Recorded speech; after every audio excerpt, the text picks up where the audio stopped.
Hi friends, welcome to Sanari Works. இந்த வீடியோவில் நம்ம என்ன பார்க்க போகிறோன்னா embossed load or padded loading stitch. Piping த்ரெட்டை க்ளூ போட்டு ஒட்டிட்டு பிசுறு தெரியாமல் இருக்க ஜிக்ஸாக் ஸ்டிச் போட்டு வச்சுருக்கேன். இந்த த்ரெட்டு மேலே தான் லோட் ஸ்டிச் போட போகிறோம். இந்த இடத்துல இருந்து ஸ்டார்ட் பண்ணணும். ரொம்ப கார்னரில் இருந்து ஸ்டார்ட் பண்ண வேண்டாம்.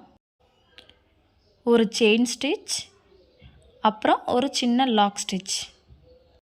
அகெயின் மேலே ஒரு செயின் ஸ்டிச், ஒரு சின்ன லாக் ஸ்டிச்.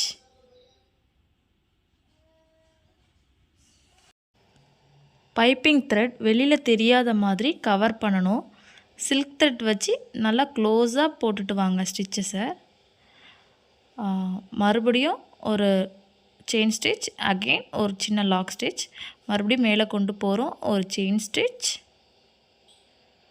அது பக்கத்துலேயே ஒரு சின்ன லாக் ஸ்டிச். மேலேருந்து எடுத்துகிட்டு வர லாங் செயினுக்கு கீழே ஒரு சின்ன லாக் ஸ்டிச், அண்ட் கீழே இருந்து எடுத்துகிட்டு போகிற ஒரு லாங் செயினுக்கு மேலே ஒரு லாக் ஸ்டிச். சேம் இந்த ப்ராசஸ் கண்டினியூ ஆகிட்டே வரும். நான் எந்த இடத்துல லாக் ஸ்டிச் போடுறேன்னு நல்லா கிளியராக பாருங்கள். நல்லா க்ராஸாக லாங் ஸ்டிச் எடுங்க, அப்போ தான் பார்க்க அழகாக இருக்கும். அதே மாதிரி ஒரு ஸ்டிச்சுக்கு மேலே இன்னொரு ஸ்டிச் வரக்கூடாது. அதையும் நீங்கள் ஞாபகம் வச்சுக்கணும். ஓவர்லேப் ஆகாமல் போடணும். பைப்பிங் த்ரெட்டும் வெளியில் தெரியக்கூடாது.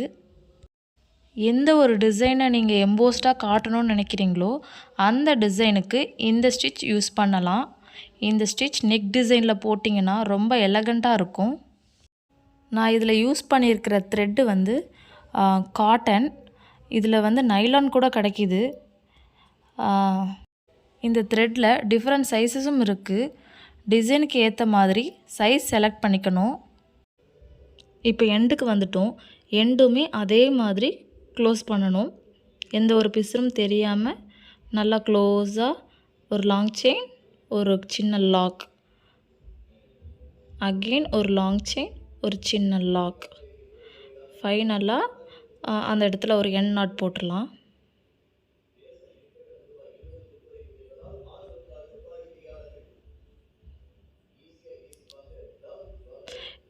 எண்ட் நாட் போட்டதுக்கப்புறம் இதை வந்து நீங்கள் வெறும் செயின் ஸ்டிச் கொடுத்து கூட கம்ப்ளீட் பண்ணலாம். நான் இங்கே வந்து பீட்ஸ் அவுட்லைன் கொடுத்து ஃபினிஷ் பண்ணுறேன். என்னோடய சேனலை சப்ஸ்கிரைப் பண்ணாமல் இருந்தீங்கன்னா சப்ஸ்கிரைப் பண்ணிவிடுங்க. கூடவே அந்த பெல் பட்டனையும் கிளிக் பண்ணிவிடுங்க. அப்போ தான் நான் போடுற வீடியோ உங்களுக்கு நோட்டிஃபிகேஷனில் காட்டும். தேங்க்யூ.